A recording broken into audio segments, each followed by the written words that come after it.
Perkenalkan, kami dari kelompok 10. Di sini kami ingin membahas tentang kasus fraud accounting pada PT Indofarma Tbk, serta implikasinya terhadap sistem komputerisasi akuntansi. Pertama-tama, kita perkenalan dulu dengan anggota yang ada di kelompok kami.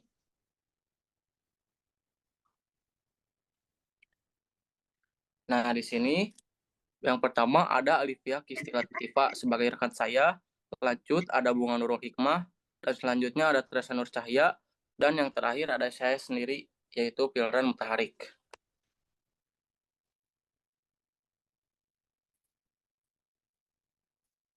Latar belakang. Laporan keuangan memiliki peran penting sebagai sumber informasi bagi investor, kreditor, pemerintah, dan pihak lainnya dalam menilai kondisi serta kinerja suatu perusahaan.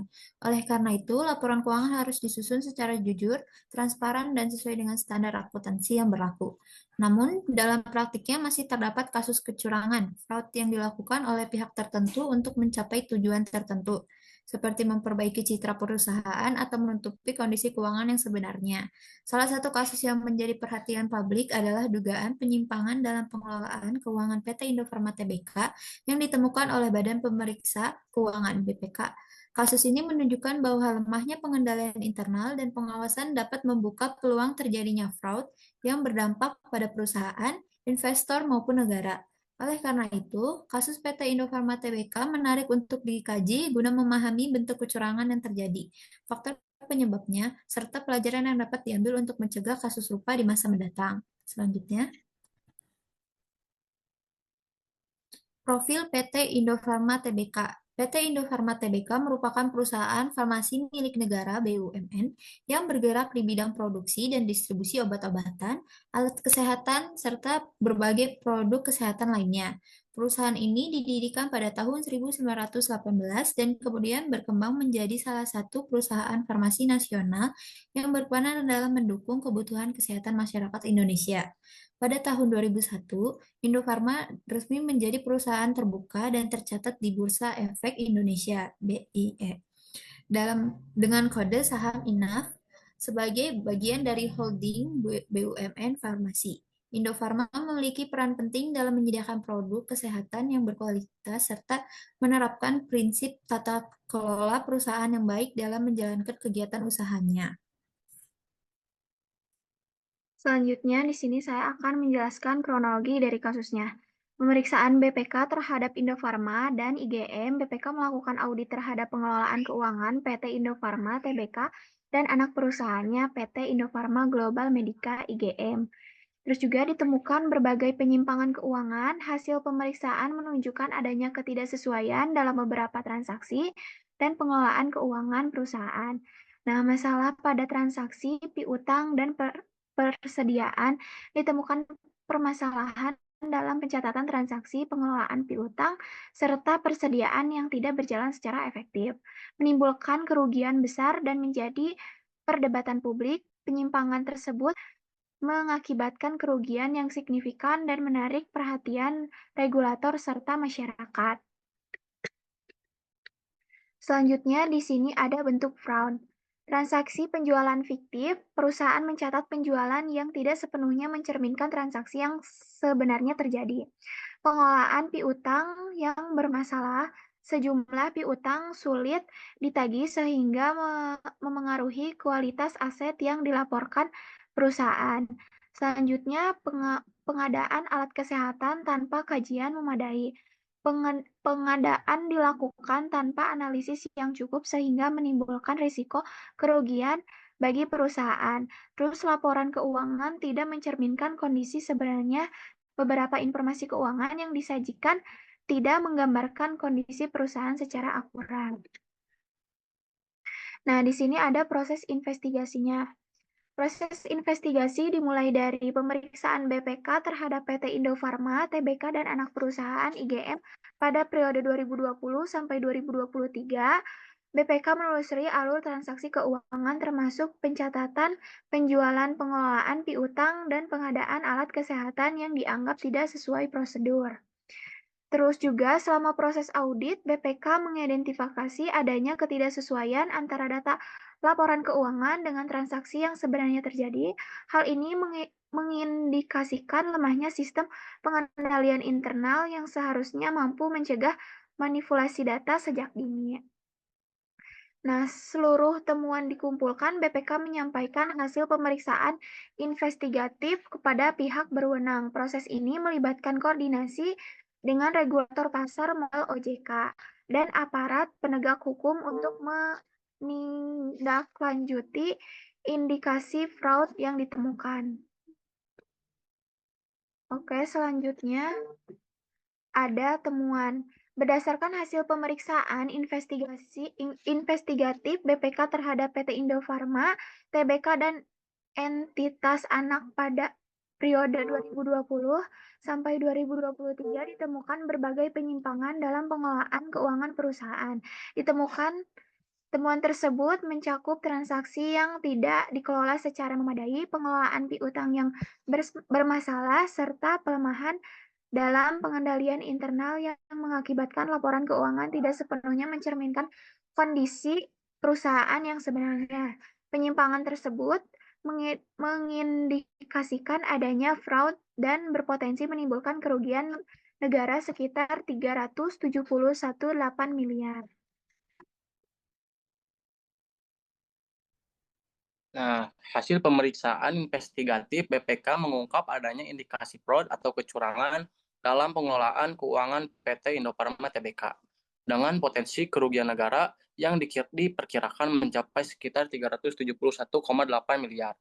Penyimpangan ini mencangkup transaksi penjualan fiktif, piutang bermasalah yang sulit ditagih, serta pengadaan alat kesehatan tanpa kajian yang memadai. Dampak dari kasus ini tidak hanya dirasakan secara finansial, tetapi juga merusak kepercayaan publik dan investor terhadap perusahaan.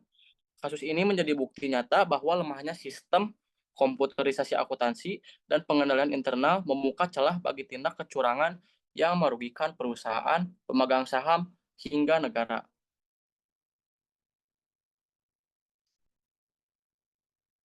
Data berikut menggambarkan distribusi bentuk penyimpangan yang ditemukan dalam kasus PT Indofarma Tbk berdasarkan temuan BPK. Setiap kategori mencerminkan satu aspek fraud atau kecurangan yang berkontribusi terhadap total potensi kerugian negara sebesar 371,8 miliar. Nah, kasus PT Indofarma Tbk dapat dianalisis menggunakan konsep fraud triangle yang terdiri dari tekanan, kesempatan, dan rasionalisasi. Tekanan dapat muncul karena tuntutan untuk menunjukkan kinerja perusahaan yang baik di tengah kondisi keuangan yang kurang stabil. Selanjutnya, kesempatan terjadi akibat lemahnya sistem pengendalian internal, pengawasan manajemen, serta kurang optimalnya pemanfaatan sistem informasi akuntansi. Sementara itu, rasionalisasi muncul ketika pelaku menganggap tindakan manipulasi laporan keuangan sebagai cara untuk mempertahankan citra perusahaan atau mencapai target tertentu. Kombinasi ketiga faktor tersebut meningkatkan risiko terjadinya fraud atau kecurangan dalam perusahaan.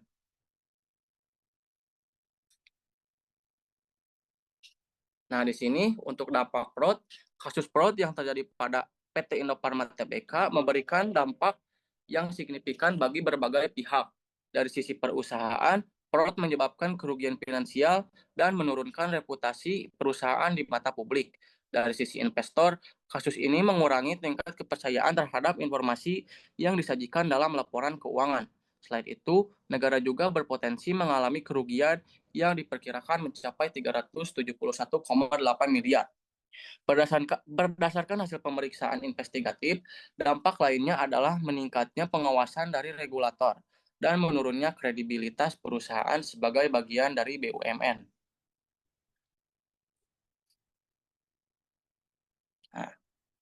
Nah, peran komputerisasi akuntansi.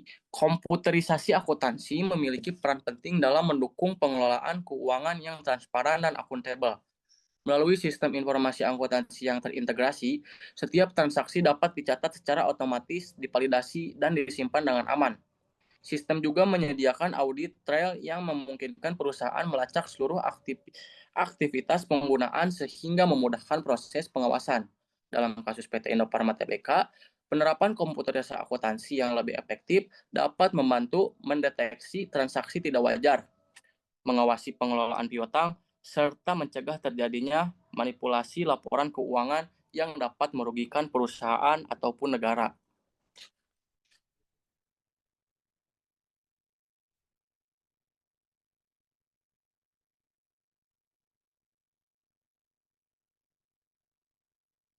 Baik, selanjutnya pelajaran yang dapat diambil.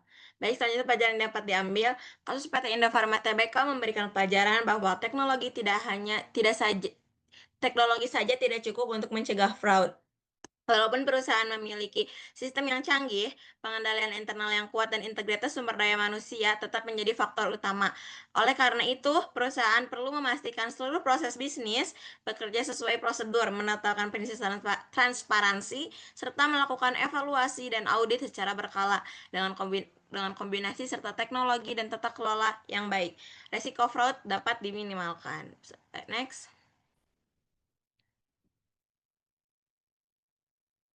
Selanjutnya ada slide rekomendasi. Berdasarkan kasus yang terjadi, terdapat beberapa rekomendasi yang dapat diterapkan perusahaan. Pertama, memperkuat sistem pengendalian internal dan meningkatkan efektivitas pengguna sistem informasi akuntansi. Kedua, menerapkan monitoring transaksi secara real time, penyimpangan dapat segera terdeteksi. Ketiga, melakukan audit internal secara berkala serta meningkatkan pengawasan terhadap pengelolaan, piutang, dan persediaan. Selain itu, perusahaan juga perlu memperkuat penerapan good corporate governance melalui peningkatan transparansi, akuntabilitas, dan kepatuhan terhadap peraturan. Pelatihan etika profesi dan pencegahan fraud bagi karyawan juga perlu dilakukan secara rutin. Next.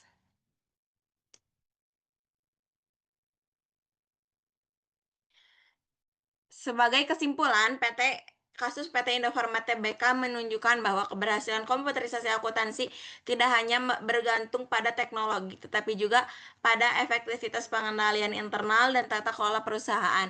Temuan BPK menunjukkan adanya kelemahan dalam pengelolaan data keuangan, pengawasan transaksi, dan proses pelaporan yang meningkatkan resiko fraud. Oleh karena itu, sistem informasi akuntansi harus mampu mendukung validasi data, pengawasan transaksi, serta penyajian informasi keuangan yang akurat dan dapat dipercaya.